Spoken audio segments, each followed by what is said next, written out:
premier acte fort de notre stratégie qu'on a renommé le 8 to 50 Goal en organisant un Inclusive Tech Summit qui va être le moyen de montrer que plus d'inclusion, ça fait plus d'innovation et plus de performance. On a des façons de gérer nos entreprises différentes, on a des façons d'aborder le relationnel différent. Et je pense que c'est justement très important et c'est pour ça que la mixité est source de beaucoup de bonnes choses. Depuis 5 ans, la moitié de mes associés sont des femmes. C'est un critère qui est imposé. Dans chaque entreprise que je lance, il y a une association qui doit être mixte.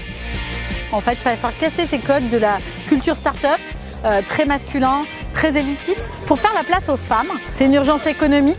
L'écart entre l'argent levé par les hommes et les femmes s'élève à 300 milliards de dollars.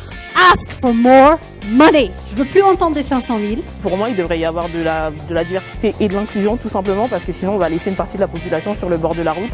Je voulais remercier Paris Pionnière parce que vous créez des rôles modèles dans l'entrepreneuriat et on en a besoin pour dire que c'est possible et que ça fonctionne.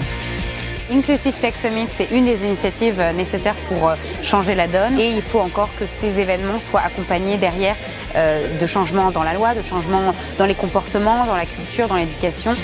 Les femmes sont souvent considérées effectivement comme soit des exécutantes ou soit voire comme des objets sexuels. Combien de pourcentage de femmes il y a au niveau senior chez les développeurs selon vous? Entre 3 et 5%.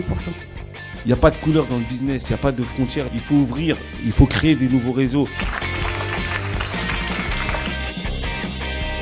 On se retrouve l'année prochaine avec toujours plus de preuves qu'on fait de l'inclusion parce que c'est bon pour le business et que ça fonctionne, que c'est efficace et que ça crée de la valeur.